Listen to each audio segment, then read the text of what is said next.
Welcome, ladies and gentlemen, to another edition of Ringo TV Reactions. Make sure you rate, comment, and subscribe. Let's get down to business.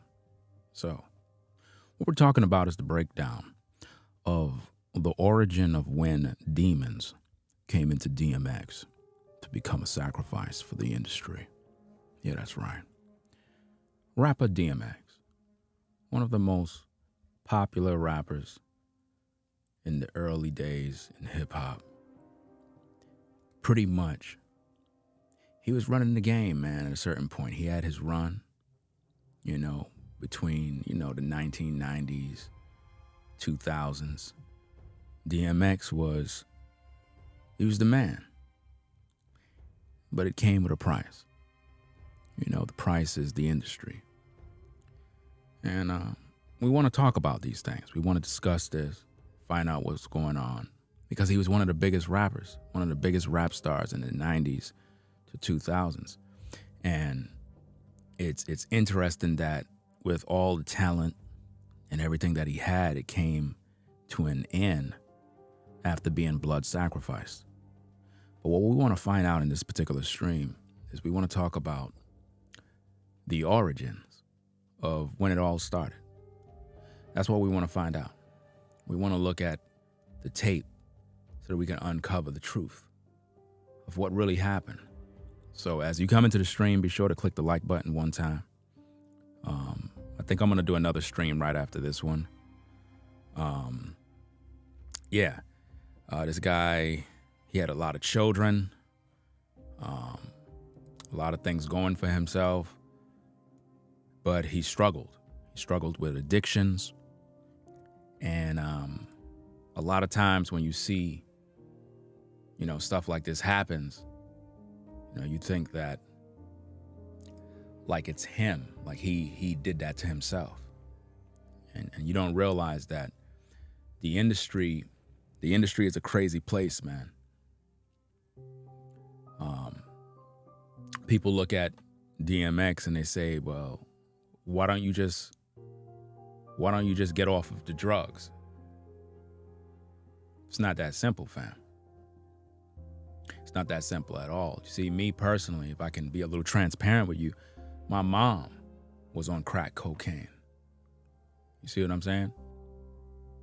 We're talking about way back, know what I'm saying, in like the 80s, somewhere around like the mid 80s, early 90s. She was addicted to crack cocaine. You had a lot of families that had fathers, uncles, brothers, because that was the crack era. It was crazy back then. So when you see DMX and he's struggling, this is real talk. This is like real. I know what his struggle is like because I remember seeing my mom. My mom eventually overcame crack cocaine. She eventually got cleaned up, but it didn't happen overnight. And it was a lot of dark times. You see what I'm saying? It was crazy because you would be running the streets with different brothers and sisters, and their father was on crack. So we couldn't even laugh at one another. Oh, your mom's a crackhead. You say that, you'll have missing teeth. That was just the way it was back in the day. You just couldn't say nothing about nobody's mom. But in the community, everybody had somebody that was on crack. And it was sad because the drug dealers looked just like us. It wasn't the white man that came into the community. It was black men selling drugs to their own people. And a lot of the people that got hooked on drugs the same way that DMX got hooked on drugs. Same exact way. So the story is not shocking to me because I already done know how it is. That's how my mom got hooked on drugs. Somebody pretty much laced something that she was either smoking, whatever the case is. Boom. Now you turn into a zombie. We seen this happen to many neighbors. I remember you had working class people that was going to work, hooked on crack. Next minute, you see them walking down the block, picking stuff off the ground. You're like, yo, what happened to Miss? What's happened to Miss such and such? Yo, bro, she gone, man. So when I see situations like this, I already know what it is. You know what I mean? So we're going to review this particular tape, find out about DMX. You know what I mean? And it's sad because when he passed away, you know, he had like a net worth of negative 1 million, which means he pretty much died broke. And it is said that he had about 15 children. 15 children. And the industry took him apart, destroyed him. And it's just sad, man. You know? And the industry kept him on drugs. No matter how many times he tried to free himself from the demons, they kept putting him back. DMX was the sacrifice for the industry in terms of what we see today. The monsters that we see today is a result of the blood sacrifice of DMX. He wasn't supposed to be the guy he became in the industry. Very talented, but a lot of his songs came out of anger due to the trauma of his past and the fact that the guy that he looked up to as a brother was the very same guy that laced the joint with drugs. And you would think, man, if you really got love for somebody, why would you do that? Why would you do that? But anyway, make sure you get the likes up on the video. Let's play the tape. Let's set this thing up real quick. And after this stream, I'm going to do another one back to back. Shout out to Young Savage for the 10. Said third stream of the day. Keep it coming. All right. Let's get down to business, fam. We're dealing with the breakdown of the origin of when demons, that's right, demons, came into DMX to become a sacrifice for the industry. When you look at DMX throughout this video, be careful because the way he moved, the way it's not something he's just doing. It's due to the drugs. It's what happens when it breaks down the body. Understand? See, when my mom was on crack, I can remember the days where she would be lighting up in the house and I would be there as a kid and watching what's going on. She would be there with her people, whatever those other guys are, those fiends or whatever you want to call them. And I would see this every time. But it was so normal because everybody else's house that you would go to in the hood, they all had somebody who was on crack too. So it was almost like this is normal. I mean, we knew it wasn't right. But at the same time, I'm like, damn, all my friends, all their moms, their pops, everybody's on crack. Everybody. My next door neighbor mom is on drugs. Lady upstairs, the guy in the front of the building, he on drugs. So we grew up in a time where it's like, I guess this is normal, right? And it seemed like anytime my mom's was on drugs, we could go outside and hang out all hours of the night, be in the streets. And I remember there was this one time, you know, we outside hanging out, just doing our thing late in the night, just wandering the street, kids just running the streets. The drug dealers, even though the drug dealers was wrong and they did dirt, they seen us out and about. They grabbed us up. It's like, yo, what y'all doing outside, fam? It's like, yo, you know what I'm saying? My mom, she's in the crib. She let us go outside. Nah, man, your mom didn't let y'all go outside. I know who your mom is. Even the dealer knew who my mom is. Why? Because he's selling crack to her. But at the same time, guess what they did? They took us right back home. They literally walked us right back home. Said, nah, fam, y'all got to go home. Brought us right back to the crib. So yo, go in the house, man. Y'all don't supposed to be out here this time. And every single time when my mom was strung out on crack, we would try to sneak outside. The drug dealers would be outside escorting us right back home. So it was almost as if though we were raised by the streets. And even though the streets was doing dirt, they knew that what they were doing was bad. They wanted to give us a chance. And they would make sure that we get into the house at a certain time. They didn't want us in front of the building. I remember many times I would go to the arcade room and they'll be over there rolling dice, dealing with the fiends and all that other stuff. And they'd be like, yo, get out the arcade room, go home. Come on, I'm playing it, go home. All right, cool, let's go home. And we had respect for these guys because, hey, those are the guys that wear the nice clothes. Those are the guys that was driving the nice cars.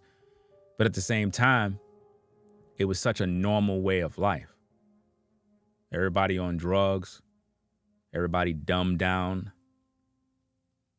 But when my mom was sober up, she would always do the best to make sure everybody was good, make sure the family is right, everybody eating. But then when she'd get back into them demons, man, I didn't like seeing her like that. But like I said, eventually she cleaned up, you know what I'm saying? Got with the church, did all that other stuff, eventually cleaned up her life, and she overcame it. She really did. But it didn't come that easy. It came with a fight. Because people that normally is on crack cocaine, they go through a lot of withdrawals. They go through a lot of struggles. They see things. They experience a lot of demonic possession. So as we look at this tape with DMX, you're going to see what he's dealing with. You're going to see that he's still struggling. And he's been like this the entire time in the industry because they were preparing him to be a sacrifice for future rappers that are extremely toxic today. That being said, let's get to the tapes, do what we got to do. All right, let me see. Okay. Speaking of fire, you sold some fire-ass mixtapes. Hold on, let me start it back. Okay. Speaking of fire, you sold some fire-ass mixtapes on the streets in Yonkers. You battle rapped in prison. How did battle rapping in prison and selling tapes on the street shape you as an artist? And can you maybe share a story from the early days running around Yonkers? Well, see, I kind of grew up with hip hop, where I mean, like as hip hop, because people think. So if you look at DMX body language, his movements, right? What you're seeing is the effects of what crack cocaine does. This is what the industry did to break him down. DMX was supposed to be a voice in the industry to really speak the truth. He was supposed to be used by the Most High to do a great work. And the industry destroyed him and sabotaged the plan. Now, in his records, there are certain songs where he gave you information. There are certain songs where he spoke about things when he was in a good place. But for the most part, the industry did him dirty. And they tried to suppress his spirit as much as they can to keep him dumbed down so that he don't really influence the people, because DMX was very influential back then. I mean, when one of his songs come on, the people go crazy. Y'all remember all the hit songs. You throw on a DMX song from back in the day, man, it make everybody go crazy because he brought that energy. You see what I'm saying? But they wanted to keep him dumbed down because their greatest fear is a black man that's able to open the eyes of the people. You know, this is what they're afraid of. This is why they deleted Tupac. This is why they deleted all these guys. All of these guys are supposed to be the storytellers, you know, the poets. And deleted them early, blood sacrifices, so that they don't give the youth any sort of hope. You see, the life experiences that DMX had can actually save lives if they really pay attention. But again, when people are hooked on crack and on drugs, a lot of times people look down on them as if though he's a crackhead or he's a this, he's a that. Nah, fam. DMX was the kind of guy that he understood what was going on. It's just that they messed up his mind. They messed up his brain. It's not just crack cocaine. They've been feeding this guy all sorts of drugs. This is what's been going on in the industry. Hip hop is not just music. Hip hop is a lifestyle. You know what I'm saying? It's a way of talking. It's a way of standing. The b-boy stance. You know what I'm saying? Graffiti. DJ, breakdance. You know what I'm saying? It's like you had to do something that was a part of hip hop, which is the lifestyle. You know what I'm saying? And I started beatboxing. I used to do the beatbox, and a huge part of the music aspect of it. With Ready Ron. What? Oh, wow, whoa, okay, shit just got real. All right.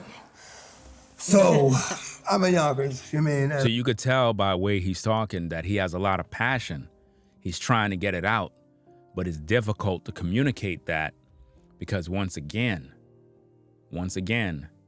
when these drugs, man, they do a number on the body. You know what I mean? And it's not that he's high right now. So this is what I'm saying. A lot of y'all may not understand. It's not that he's high right now. Nah, you got it all mixed up. This stuff really messes up your mind, bro. You see what I'm saying?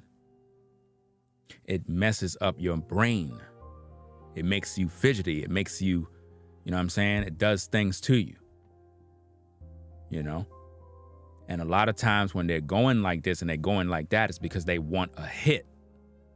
You get what I'm saying? It's not that you high, you going through withdrawals. You really want to go get high now. You want to go get some crack. You get what I'm saying? That's what you're really seeing here. It's not that he's high. He's not high. If he's high, he wouldn't be able to communicate and break things down. I just come home from being in these institutions from the age of 7 to 14. You mean? And this guy, Ready Ron, he was like an older brother to me. And he would rap, and I would do the beatbox. You see him getting emotional right here? And keep it up. Look, keep watching. I looked up to him like an older brother. You know what I'm saying? I love this guy like an older brother. I don't have any brothers. And man, I would beatbox, he would rap, and then he suggested one time. He said, "You know what? Why don't you write a couple of rhymes and they'll act as a beatbox for you? You know what I'm saying? We can trade places." I was like, "Okay, that makes sense." And I remember. I remember when I was. You see how difficult it is for him to speak? That's the toll that drugs does to the body. He's expressing a lot of emotion and pain at this point. He's trying to get it out. He can't get it out. It's like the demons is fighting, trying to hold him back from speaking it. You know what I'm saying? He's fighting within himself to talk. We looking at it as, oh, he's on drugs, he's high. No. His spirit man is trying to speak, but the demon is trying to hold him back. And then he's feeling the pain of, man, somebody that I looked up to as a brother did me dirty, put me in this predicament I'm in, making me struggle. There's taking a piss. And that's where my first rhyme came to me. You know what I'm saying? And, referring to incidents occurring in past times when the beats of my profession, I had no rhymes with the daytime change, and so do I will. That's when I remember journey up the MC hill to make my first step forward to leave behind my past. As I put my future first, everything else last. First rhyme was unacceptable, but that's what changed by taking parts of words but then rearranging. It was like a story, you know what I'm saying? 'Cause that's what it was back then. Notice he's still able to kick the bars, so he's not high. It's just that the drugs messed him up, fam. Man, this guy. And, I could tell by his response that it was a dope rhyme. I'm like, okay. So we worked at it like that. But this guy, man, he introduced me to what would be the best part of my life, which would be the rap. But he introduced him to rap, but he also introduced him to something else. At the end of my life is blessed with the curse. And the curse aspect of it was, like I said, I didn't smoke cigarettes, I didn't smoke weed, I didn't do anything. I'm 14 years old. And he was 14 years old. Me and my man went to a robbery one night, and it was his birthday, and we came back, we split the money. I said, here, take this, go get something nice for your birthday, whatever. So he came back with a blunt rolled up. And as I'm counting the money, He likes the blunt. Like I said, I was impressed. I don't really smoke, nigga. Fuck out of here. And he passed the blunt around. And, wow. You see what they did to him? That's the origins.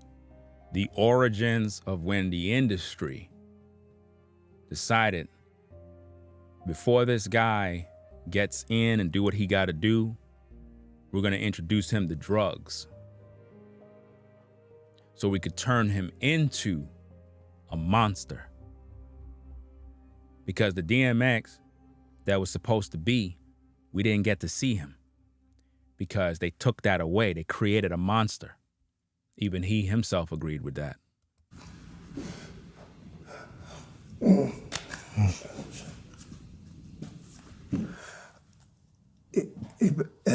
I hit the blood, and I'm like, I was no longer focused on the money. I never felt like this. Like it just fucked me up. I'm like, the fuck. You see what happened to him? They laced the blunt up with drugs. He was no longer focusing on the money. What that mean? They most likely took the money from him. He was high. He didn't even know what was happening to him. He's hallucinating. He's seeing things. He's like, yo, what just happened to me, man? What did you give me, bro? Like, yo, what's going on, fam? This is crazy. And I hit the blood, and I'm like, I was no longer focused on the money. I never felt like this. Like it just fucked me up. I'm like, the fuck. And I later found out that he laced the blunt with crack. Wow. My thing.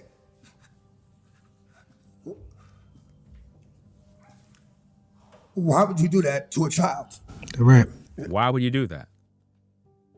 And again, he said that he looked up to this guy as a brother, as a mentor, someone he can look up to. Instead, they decided, we see that this kid got some talent. We see that this kid is going to definitely make it in the industry.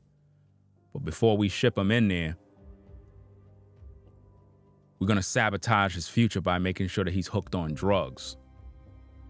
And once they did that, it changed the course of nature for him. That was it. And this nigga, like 30, you know what I'm saying? And he knew how I looked up to him. Yeah. He knew how I looked up to him, you know what I'm saying? And like, why would you do that to somebody who looks up to you like this? I mean? And for the record, I don't smoke anything. I don't smoke cigarettes. I don't smoke weed. I don't smoke anything. You see? And it is what it is. But we still got to do what we got to do. You know? I'm seeing all this heads up stuff, copyright this and all this other mess. I'm tired of this nonsense, man. It's like you can't even make content anymore. Your stream may be blocked temporarily. I'm telling, they don't want, you know what it is? They don't want you to get this truth. They don't want you to know about what's going on with this industry, fam. They really don't.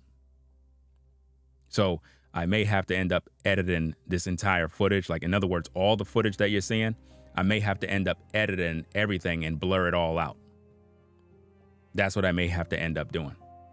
Because the industry is always watching.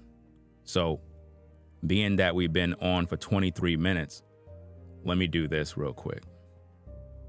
Because this is interesting when it comes. This is why a lot of times when I do my content, I just do it off camera and just kind of just play the video and you don't see anything and whatnot, because this is what the industry does. The industry don't want you to break it down. The industry don't want you to see exactly what's happening, you know.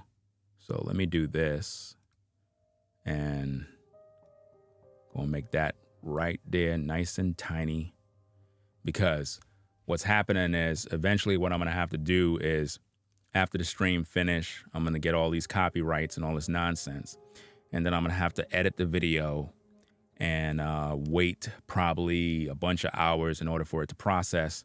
Because what a lot of these content creators do, right, that do these videos with these interviews, they have these bots that are attached to their videos, And whenever anyone do any commentary to it with like what I'm doing under fair use, they try to get a bag off of your content. In other words, if I'm monetized the way the finesse goes, while I receive ad revenue from the work that I'm doing, the commentary, the breakdown, all of that goes to them.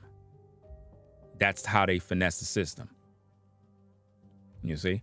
So the way I combat that is, what I do is I'll just blur the whole video out, meaning their section. This is why I'm doing it where I'm on camera, just in case. That way, if I did it off camera, I would have to blur the whole video and you won't see anything. But being that you see me on camera, if that's the case, I would just blur that section and then that's it. So I'm gonna keep the video small like that.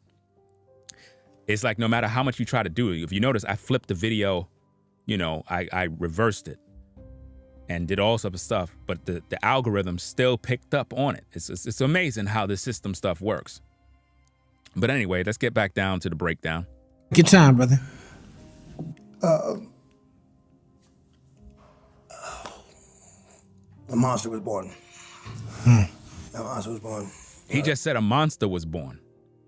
DMX just said after the joint was laced with drugs, a monster was born, which confirms the title of the video. They created a monster, fam. They created a monster by drugging DMX at 14 years old, y'all. Listen, it's crazy.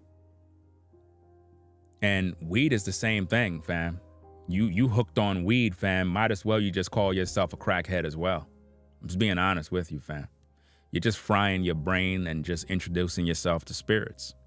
I remember back in the days, they were trying to get me on that mess. All my friends. Yo, man, yo, hold on to this, bro. Yo, I'm telling you, man, yo, make some dope beats, man. Yo, man, I'm telling you, smoke some of this.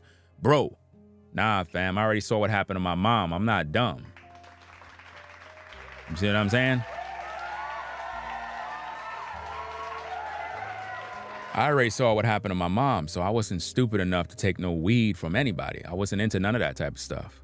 I don't need weed in order to be talented. I was always talented, fam. Let's get back to the tapes. I mean, and that's like I wouldn't do that to my worst enemy. I wouldn't wish that on my worst enemy. I mean, like I said, especially someone that you supposedly love.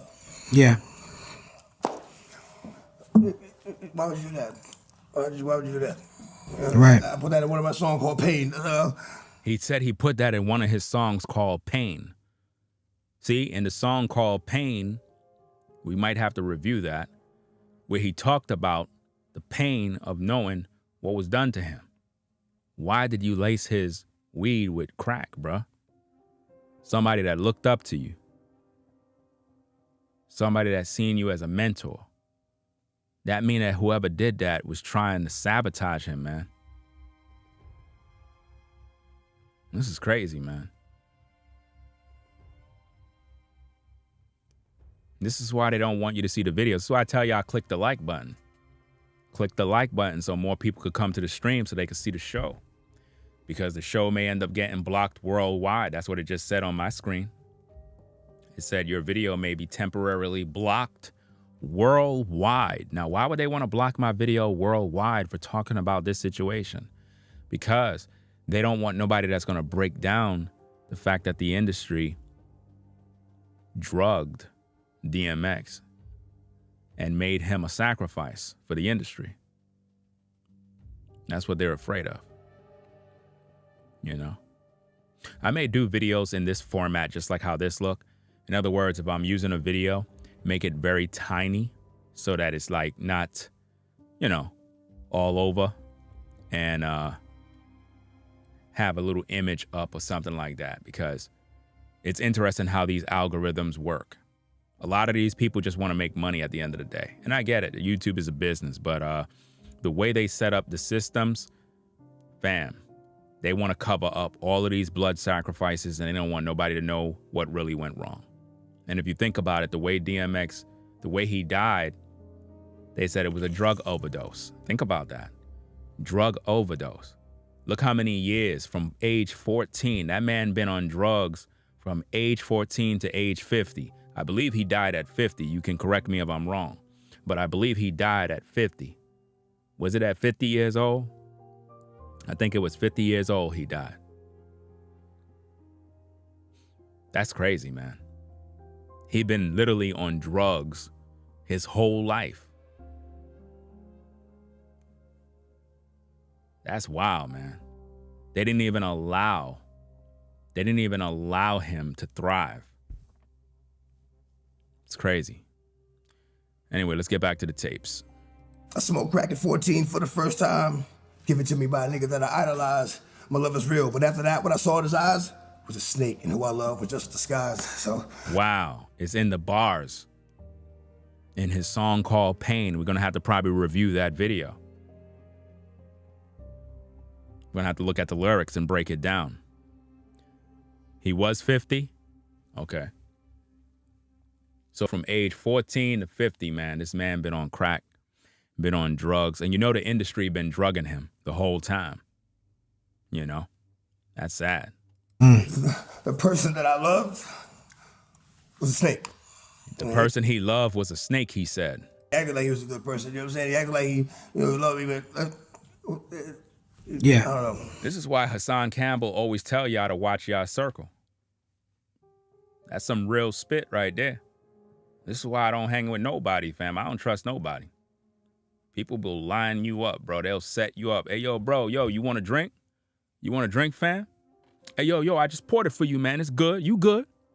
I'm good. Yeah, you good, bro. How come you ain't drinking? Nah, I don't feel like drinking. Bro, you handed me a drink. You ain't drinking too? It looks crazy. I'm here drinking by myself. You ain't drinking? Nah, I'm good. You can drink. Go ahead, drink up. Nah, fam, I don't want no drink. Ain't nothing wrong with the drink, bruh. Nah, I'm good. I don't want none of that drink. Setting you up, man. This is what they do. They set people up all the time. Well, I mean, I didn't, we wanted to talk a little bit later about, about addiction and about pathologies in the hood. And I didn't expect I didn't understand even asking that question, how that's all tied up together. But it speaks to what I said in the intro, is that you showed us who you were. You were unapologetic about telling your story. And the difference between you and a lot of these celebrities, and I said this to you last night, is that you're a true artist. Like, you live and breathe this art, and it's not separate. The rhyming is not separate from who you are as a person. It's like, it's really life and death, because it comes from a life and death experience. We appreciate you being so strong and weathering these storms so you could come and tell us these stories, bro. And that's what they tried to stop. And we haven't really even gotten to see the full magnitude of what DMX was really about. They suppressed his ability to reach the people. And all we really got from him, and this is the image they gave us, all we really got is just a guy that's on drugs. So when people hear his songs, they're like, yeah, that song is dope, but man, I don't know, dude got issues. That's how people write him off, as he's just crazy. He got problems. He's a mental case. He's on crack. He's a crackhead. They didn't show him no respect. They didn't give him that type of love in the industry the way he needed it. And he never was able to get the help that he needed. You would think that with all the records, all the hit songs, that he would have got the help needed to overcome his addictions. You would have thought that he would have got that. And then when the industry started breaking him down, he's getting arrested, he's doing time.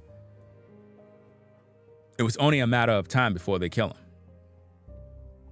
You know what I'm saying? Because he was talking too much. He was exposing everything. He was sharing too much information. And they said, you know what? We're going to have to just end this and just do without him.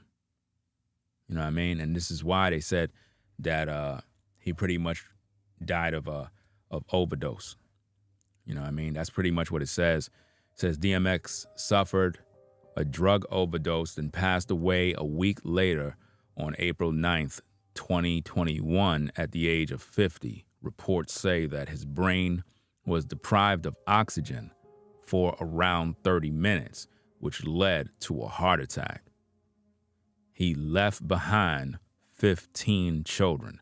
So he had 15 children. And none of them right at this point have their dad in their life. That's crazy, right? And it's the industry that did that. You know, the industry did that. It says DMX record label paid for his funeral. The rapper and actor tragically passed away in April at age 50, a week after he was hospitalized after suffering a heart attack. And it's been revealed that Def Jam Recordings footed a bill of over $35,000 to cover the cost of his memorial service. $35,000? Damn, that's crazy. That's a lot of money to be spending on funerals. It's crazy, man. Notice, Def Jam Recordings footed the bill. Do you see what a blood sacrifice is all about? They footed the bill. It's crazy, man. But this is what goes on in the industry. Shout out to Sean the Navigator for the $2 support. Appreciate you. Facts Ringo, too much truth to keep the cover up. Appreciate you. Shout out to Crystal for the $9.99. Appreciate that. Supporting the stream.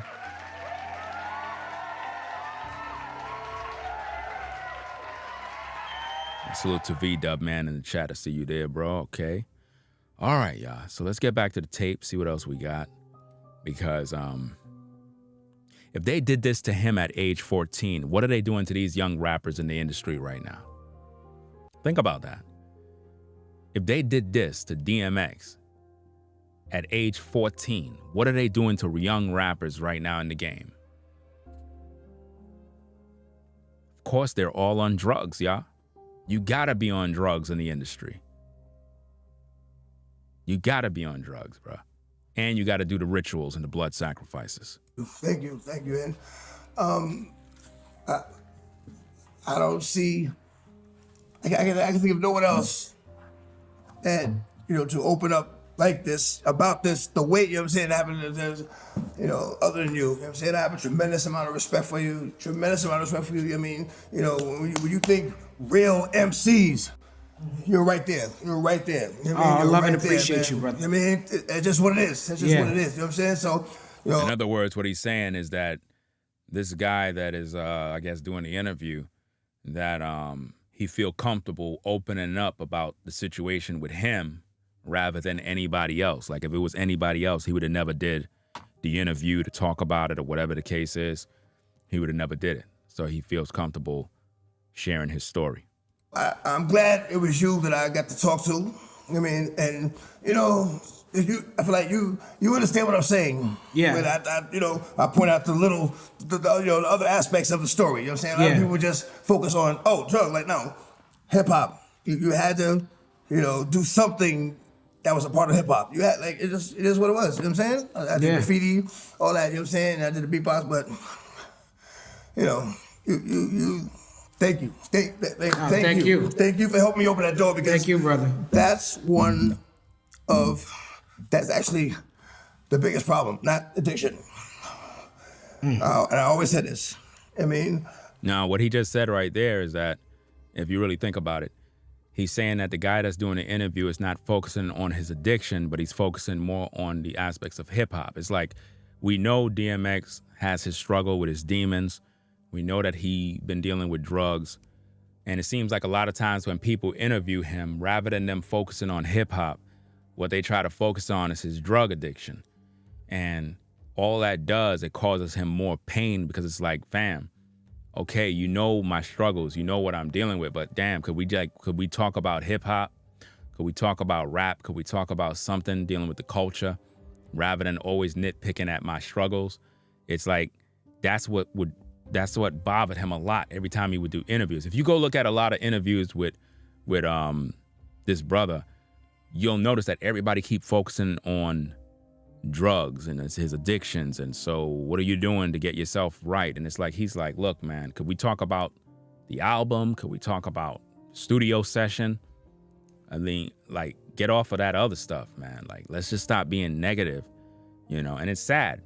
All they wanted you to know about DMX is his drug addiction. That's what they wanted you to know, that he's just another guy from the streets on crack. And they try to make it seem like that's how he always been. So hearing this story about the origins of how this happened to him, it brings new context to, man, this guy was a victim of someone that took advantage of a situation. They saw his talent. They saw that he was going to be successful at what he did. And they tried to ruin his career by putting him on drugs, knowing that it would walk with him all throughout the industry. And probably throughout his life in the industry, every time he's at a party, anytime he's smoking, anytime somebody probably laced it with drugs again. And they probably kept this brother on drugs the whole time, where he's like just on drugs. And they were controlling his money, controlling his deal, controlling his bank account, just milking the system. I mean, think about all the music this guy made. Think about how much money was made. Why this guy died broke. Why this man died broke, y'all. It says that he died with negative $1 million. Negative. So that could be just some property, house, a few cars, and a value up to $1 million, which means he died broke and had 15 children. You know? That's crazy, man. Drugs were never a problem. Drugs were a symptom of a biggest problem. He said drugs was never a problem, even though I disagree. Drugs was a problem. What I agree with what he said is that there was a bigger problem besides the drugs, and that's the industry. And that's something that a lot of people don't understand. The drugs was a major problem. The drugs destroyed his life. And it also depends on the potency of the drugs, because the drugs that they probably gave DMX was so severe and so potent that it really fried his brain. A bigger problem. And, there was things that I went through in my childhood and where I just blocked it out. Things he went through in his childhood. Now, you can assume what those things might be. Child abuse, sexual abuse, you name it. He said there was things that happened in his childhood. He said there was some things that happened in his childhood. Could it be possible that DMX was molested as a child? Could it be possible because he said he blocked it out? Could he have been abused by his family, beaten, tortured? You know what I'm saying? There's a lot of things you can assume, because back then, I'm telling you, remember, he died at age 50. So he'd been around before me. I'm 46. I was born in 77. So he was there already. You see what I'm saying? He was there before me. So he grew up in the time, pretty much the same era. And he experienced similar things. Kids was getting beat with extension cords. People were being abused. There was no calling BCW. There was none of that back then. Your mom or pops whoop your tail. It is what it is. There was no calling the police. Nobody cared, fam. You used to get your tail whooped with an extension cord. Your next door neighbor mind their business. Nobody said nothing. You know what I'm saying? It's crazy stuff, fam. Kids used to get abused back in the day. Wild stuff, fam. People used to get abused. Kids used to be abused back in the day, man. No lie. But anyway, let's get back to the tapes. Blocked it out. But there's only so much you can block out, before you run out of space. Mm-hmm. I mean, and then you see what he just said? He would block it out. He would block it out. So we're talking about something that's very traumatic that happened to him, y'all. Something happened to DMX. And there's a lot of things that happen to a lot of these rappers, man. They've been through a lot of traumatic situations, and they got a lot of demons, man, a lot of things going on, and they resort to drugs, drinking, you know, just going out there wilding out, man. It's really sad, you know? Remember the Raz B situation where he said he was molested by, what is that, Strokes? That other dude, something Strokes we call him. He talked about that story, how the guys in the industry was molesting him and violating him, fam. So it's like, man, what is happening in this game? You know? It could have been something that happened to him as a kid that messed him up, and that's why he got with that other dude that laced his weed with drugs. He looked up to him as a mentor, as somebody that can kind of help him with his struggles. And now he did him dirty too. So it's like, man, damn, everybody's doing me dirty. You know, it's crazy, man. Shout out to Rizzo 660 for the $20 support.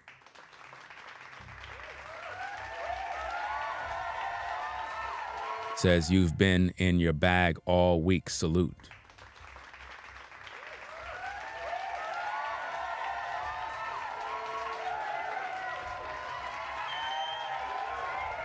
Appreciate you sponsoring the show.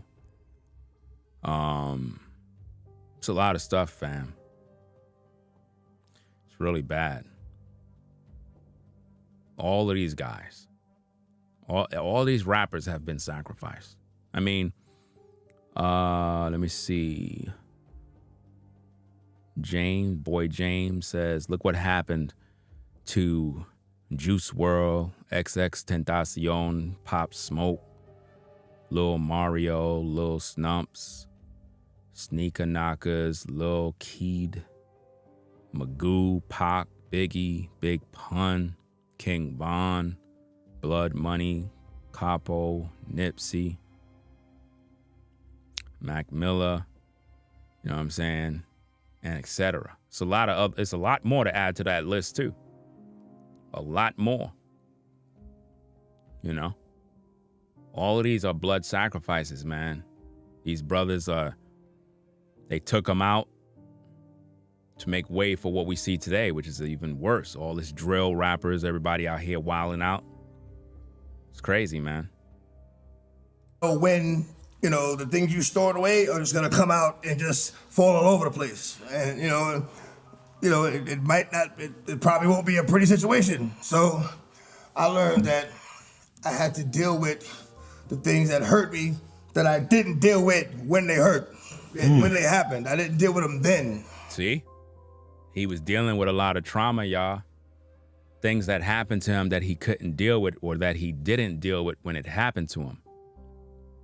What happened to him, fam? See, there's a lot of things that happen to these rappers. They don't talk about it, man. Like I said, child abuse, molestation, getting violated by some uncle, somebody in the family, some mess. And they don't talk about it, man. It makes them angry. Really angry, bro.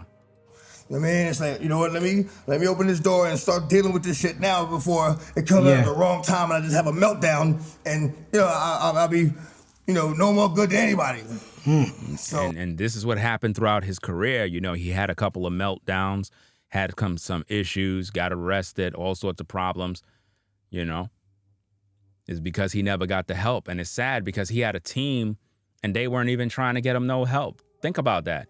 He's selling records. He's in the studio. Everybody got him high, smoked out, drinked out. And it's like, come on now. None of y'all got DMX the help that he needed. None of y'all put him in any sort of program. None of y'all got him nothing. He seemed to be a guy that always talked about God, always, talked about this and that. So it's very clear that he had a heart desiring to do the right thing, but he couldn't do it because of the drugs. The drugs had the demons that was controlling him. He couldn't really do what he wanted the way he wanted. He couldn't really serve God. He couldn't really focus on the people because the demons would always suppress his will to move forward. And that's what happens when you're on drugs. The body wants to move forward, but you can't because your spirit is in chains due to the drugs. That's what, that's what's helped You know what I'm saying? With addiction and sobriety, and just knowing that, let some of the stuff out. Let some stuff out. Yeah. And I really didn't have anybody to talk to about it. He never had nobody to talk to about it, fam. How you DMX, fam? One of the most popular rappers, bruh. In the 90s, fam. He was on fire. You throw on a DMX song, everybody go crazy. You forget about who's there at that time. Because of the energy that's in the music, it get you hype. You know what I mean? He said he ain't have anybody to talk to, bro. That's sad. That's when you know you walking alone in the shadows and you don't got nobody to vet and share your pain with, man, and talk about. This is why it's very important that you talk about your issues. We all need somebody to talk to, man. Just make sure that whoever you're talking to is the right person, because some people you're not supposed to tell your business to, because they're going to go out there and spread your information to other people and try to do you dirty. So you got to watch who you're talking to. Because, in the hood, it's like, I was like, all right, Right. this is what it is, this is what it is. Like, nobody wants to hear that. Nobody wants to even help with talking. Because so often talking about your problems is viewed as a sign of weakness. Wow. He said talking about your problems is viewed as a sign of weakness. And this is why he ain't resort to talking to nobody. Because they'll look at him like, come on, DMX, are you talking about your problem for? You weak, bro? Come on, man up, bro. And now he's holding in all that pain. That's crazy, man. It's crazy to think that talking about your problems is a sign of weakness. That's sad. That's crazy. No wonder we got so many young black men that are angry, that have a lot of built up anger inside and stress, because they're not talking about the problems. That's dangerous. You're going to be a ticking time bomb if you continue like that, fam. You a brother, you on a 9-to-5, you stressed out, you got problems, fam. You need to find somebody after work, whatever the case is, go have a drink, talk about those problems. Like, yo, fam, I could talk to you about some ish, man. Yeah, sure. All right, let's go get some drinks, bro. Let's go over here. Boom, boom, boom. Just talk about your mess, man. Make sure it's with somebody, like I said, that is official, somebody that you talk to them. They're not gonna go on the job, start telling everybody all your business. Now you got to regulate that situation. You don't need none of that drama. Talk to people that you know is official, that you could talk to them, and they're not going to go out there sharing your business. I can't stand people like that. They just run their mouth too much. Then you got to punch them in the face. When it's actually one of the bravest things you can do. Yeah. One of the bravest things you can do is, put it on the table and chop it up and, just let it out. That's the bravest thing you can do. But it's interesting that as black men, especially in America, they teach us that we're not supposed to cry. We're supposed to hold everything in, man up. This is what they always tell us, And this is why we have so much violence in the black community. And it has to be to the right person. It has to be with the right person. I think that I'm happy that the stigma for talking about mental health is not being considered weak, because it's actually very strong, because it takes a lot of courage for you to be able to talk about what's going on. And when somebody asks you how your day is going, and you not just say fine, but you actually let them know what's going on in your life, so that either they can help you out, or sometimes just speaking it out to another person can be what you need in order to move on to the next level. Yeah, letting it out and speaking to a person can cause healing. Sometimes it's important, if you're on the receiving end of a conversation and somebody's sharing their testimony or their issues, sometimes it's good not to interrupt when they're talking. Like, let's say, for example, somebody's talking about their struggles. Don't interrupt them when they're talking. Let them just talk, let them vet, let them share, because they're releasing all of the pain. Just listen and don't interrupt unless they ask for your opinion on what they just said. Don't interrupt them, because it's a healing process. By them confessing it, they're releasing the demons. They're releasing those evil spirits that have been tormenting them, because that's what it really is. They're being tormented by their past. They're being tormented by the pain of the things that was done to them as a child. Some of these people had traumatic childhoods that they experienced problems that was unbearable, man. And like I said, you would never know his true story. You know, he probably never uttered those hidden secrets of what happened in the past. You know, shout out to BK All Day for the 1999. Shout out to BK All Day. Says always coming with the dope content. Salute, bro. Appreciate it. Appreciate it.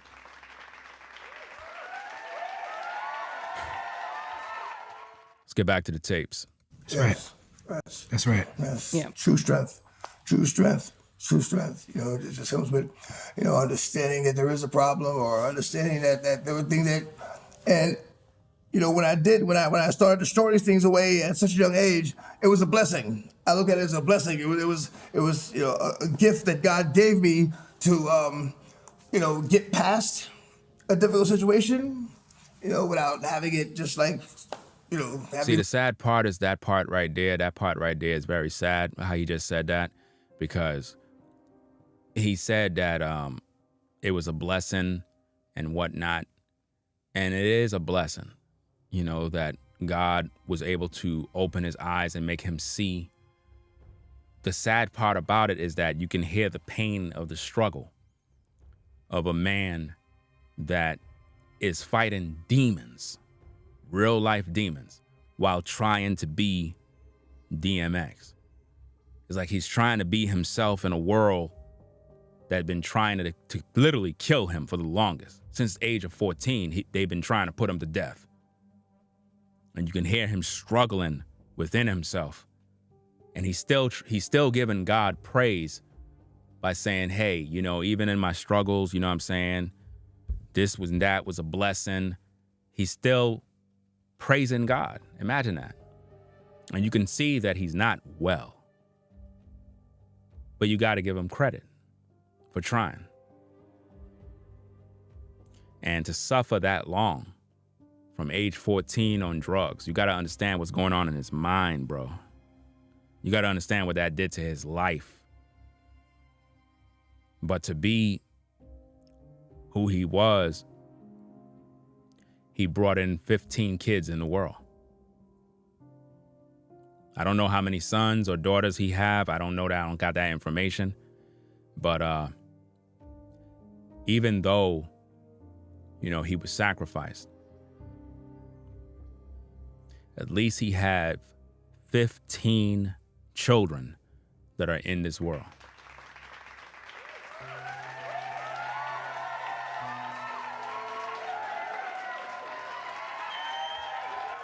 So they'll be able to carry that name. And hopefully they'll break the generational curse, learn from their father's passing, learn from what the industry did, and perhaps his children may grow up and do what they need to do. I don't know the ages of them. They're probably grown up already, you know what I'm saying? Because if he's 50, chances is his kids or whatever the case is probably already in their 30s already. You know what I'm saying? So it's crazy, man. Lose my mind up in here. Up in here. That's right. Y'all gonna make me go all out. Yeah. You know, you see, when he's doing that song right there, the up in here stuff, y'all gonna make me lose my mind, lose my cool, all that other stuff. Those songs had a lot of energy in it that would make people go crazy. You know what I mean? But what you don't understand is a lot of those songs, believe it or not, as much as you like those songs, as much as you appreciate all those songs, a lot of the energy behind those songs have demonic influences because it's coming from a place of pain. Not all, but it's coming from a place of pain. He's dealing with the good, the bad, and the ugly. So in his music, you can hear the demons and you can hear his cry out to God. You get what I'm saying? If that makes sense. If you listen to DMX music, and I'm not saying that his music is satanic. That's not what I'm saying. Don't have selective hearing when you hear me speak. What I'm saying is that the struggle that he had, he was fighting demons, even in his songs. So when you listen to his music, at one portion of the song, you'll hear the devil. And then you'll hear DMX. And it was a tug of war between good and evil. And he was able to, even while struggling with drugs, put out music in this hip hop game that if you were to play it today, the song is still banging till today. You can go bump some old DMX classics. The songs are still hitting today. You see what I mean? So imagine if DMX wasn't on drugs. Imagine if his mind was right. He would have been a whole different person, fam. He'd have been a whole different guy. You know? He would have been around today. But it's interesting how when you look at all these rappers, man, they're all dying young. That's because hip hop is cursed. The industry is cursed. Only in hip hop, everybody dies young. But in every other genre of music, these guys are allowed to live till their old age. Rock and roll, you know what I'm saying? All these other genres of music, they're allowed to live long lives. But only in hip hop, everybody dies young. It's interesting. These are the blood sacrifices that we talk about. You know? Yes, his music is timeless, fam. Like I said, DMX got some songs, fam. There's one particular song, I don't got the name of it off the top of my head, fam, but it's one of the dopest songs he ever made, fam.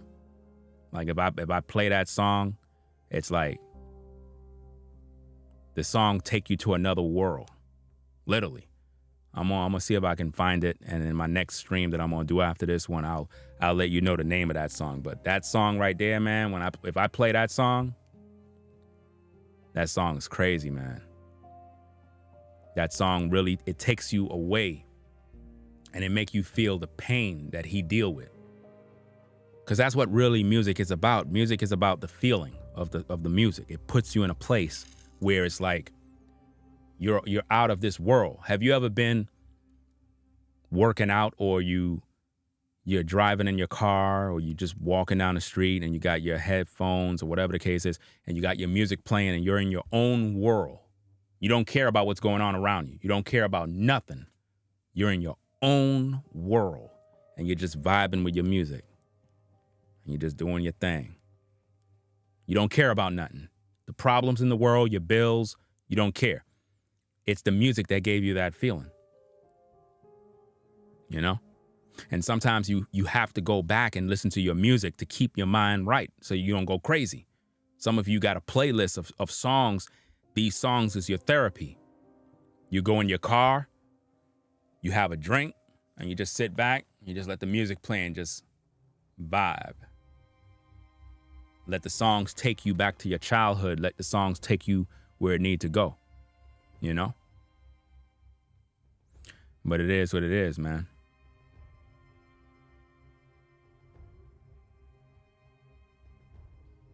That's the song, Slippin'. That's the song I'm talking about right there. The song Slippin'. That song right there, that's my favorite song. That song right there, man, that song take you away, bro. That song right there, the Slippin' song. That song right there, man, that's a hit. Flames. You play that song, man, it's like, because DMX, when he rapped, right, his voice, he had the voice for hip hop. See, a lot of people, they rap, but their voice, you got to have the voice, fam. You know what I mean? There's only a few rappers that got that voice, that when you hear their voice is like, it just takes up the whole mix and they make the song sound dope because they got that deep, heavy voice and it's on point. You know what I mean? So this is what made his music dope. This is what made Tupac music dope. It's the voice. You know, Tupac, you know, DMX, you got Biggie. It's the voice. You got to look at the voice. The voice is what it's all about. Certain voices in hip hop really make the song sound dope. Certain rappers rap and their voice sound like too high pitch. It's like it's just not hitting with the music right. It's not going right. But certain people, man, their voice is crazy. You know? But anyway, y'all, we're gonna Pop Smoke, you know what I'm saying? His voice is crazy. Crazy, yo. As soon as he started rapping, man, it's like, and they took him out. And the thing that's crazy about this, fam, is a lot of these guys, as much as they had talent, you know what I mean?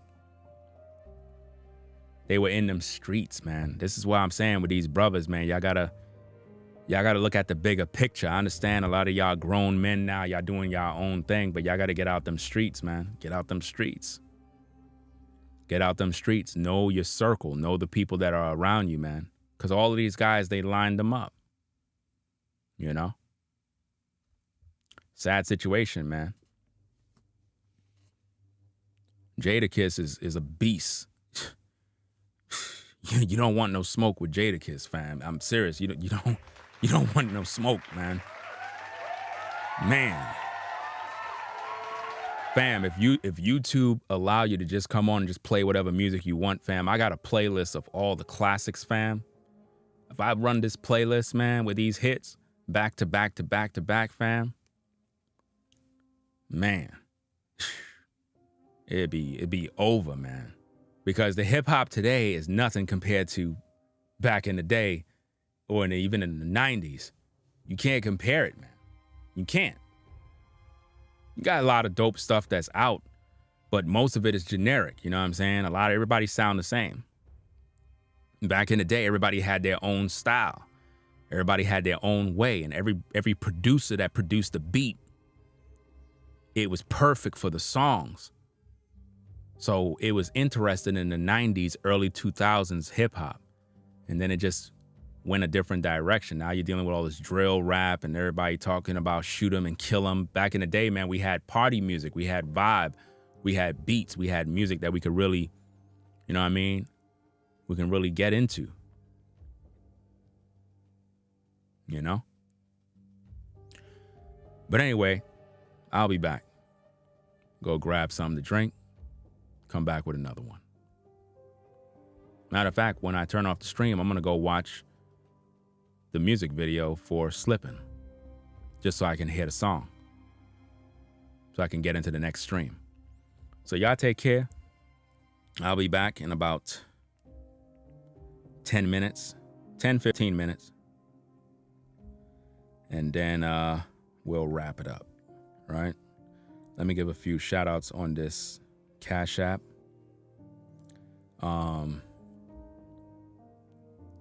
Shout out to Marvella. I believe the name is Marvella for the $10 support. Marvella for $10 support.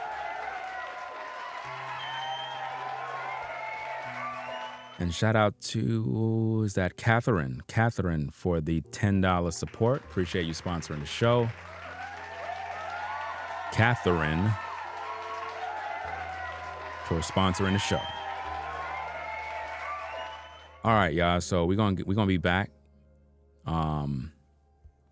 with another video, and we're gonna continue the situation with DMX, and hopefully we can learn something from the next stream. So that being said, another Cash App came in. Let me see. Shout out to Ricardo. You know what I'm saying? Ricardo for the $10 support. Appreciate you. Appreciate you.